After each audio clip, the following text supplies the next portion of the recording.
दोस्तों, आपने महसूस किया होगा कि जो लोग अच्छे कर्म करते हैं वो परेशान रहते हैं, वहीं जो बुरे कर्म करते हैं वो खुशी से रह रहे होते हैं।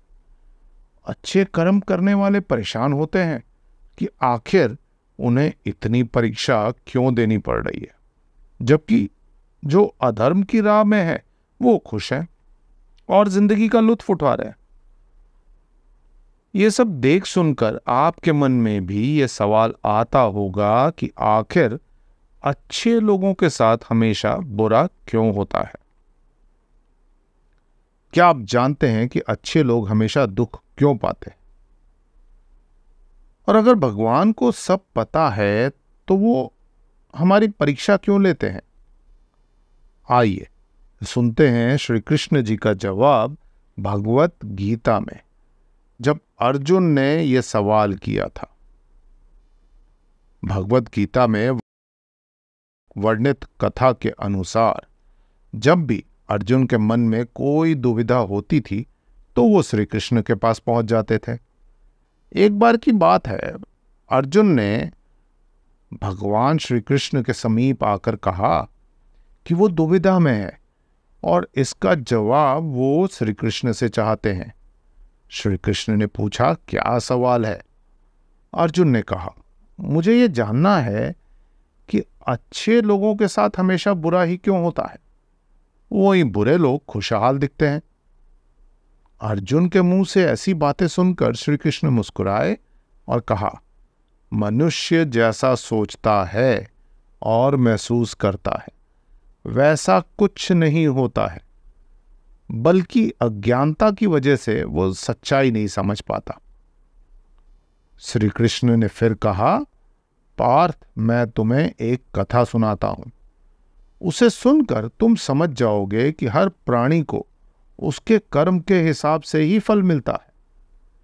प्रकृति हर किसी को अपना राह चुनने का मौका देती है। अब वो मनुष्य की इच्छा पर निर्भर करता है कि उसे धर्म की राह चुननी है या अधर्म की। कथा शुरू करते हुए श्री कृष्ण ने कहा, एक नगर में दो पुरुष रहा करते थे। एक पुरुष व्यापारी था जिसके जीवन में धर्म की बहुत महत्वता थी। वो पूजा पाठ में यकीन रखता था। वो हर रोज मंदिर जाता था और दान धर्म भी करता था और हर रोज भगवान की पूजा करता था। वहीं दूसरा पुरुष बिल्कुल विपरीत था। वो हर रोज मंदिर तो जाता था लेकिन पूजा करने नहीं, बल्कि मंदिर के बाहर से जूते चप्पल चुराने। उसे दान और धर्म से कोई लेना देना नहीं था। समय बीतता गया और एक दिन बहुत जोर की बारिश हो रही थी। इस वजह से मंदिर में पुजारी के अलावा कोई नहीं था। ये बात जब दूसरे पुरुष को समझ आई तो उसने सोचा कि ये सही मौका है मंदिर का धन चुराने का।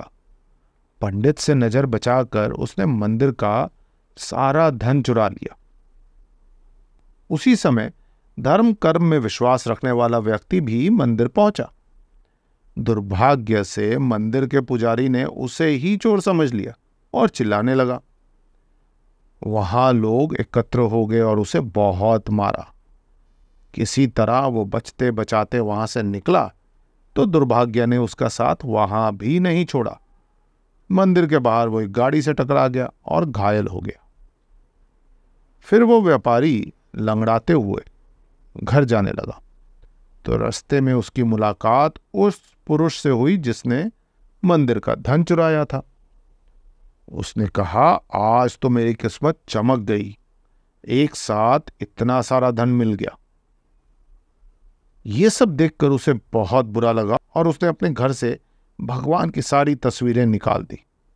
कुछ सालों बाद दोनों पुरुषों की मृत्यु हो गई। मरने के बाद जब दोनों यमराज की सभा में पहुंचे और भले पुरुष ने दूसरे व्यक्ति को देखा तो उसे बहुत गुस्सा आया। उसने क्रोधित होकर यमराज से पूछ ही लिया, मैं तो हमेशा अच्छे कर्म करता था, दान में विश्वास रखता था, उसके बदले जीवन भर मुझे अपमान और दर्द ही मिला, और इस व्यक्ति को नोटों से भरी पोटली, आखिर ऐसा भेदभाव क्यों? इस पर यमराज ने कहा, पुत्र तुम गलत समझ रहे हो। जिस दिन तुम्हारी गाड़ी से टक्कर हुई थी वो दिन तुम्हारे जीवन का आखिरी दिन था, परंतु तुम्हारे अच्छे कर्मों की वजह से तुम्हारी मौत सिर्फ एक छोटी सी चोट में बदल गई। तुम इस दृष्ट व्यक्ति के बारे में जानना चाहते हो? दरअसल इसके भाग्य में राजयोग था, मगर इसके कुकर्मों और अधर्मों की वजह से वो सिर्फ एक छोटी सी धन की पोटली में बदल गया। कथा सुनाने के बाद श्री कृष्ण अर्जुन से कहते हैं, पार्थ, क्या अब तुम्हें तुम्हारे सवाल का जवाब मिल गया?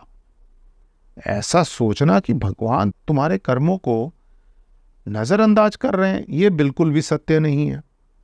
भगवान हमें कब क्या किस रूप में दे रहे हैं ये मनुष्य की समझ में नहीं आता है, मगर आप अच्छे कर्म करते रहें तो भगवान की कृपा हमेशा बनी रहती है। इसीलिए अपने अच्छे कर्मों को बदलना नहीं चाहिए, क्योंकि इसका फल हमें इसी जीवन में मिलता है।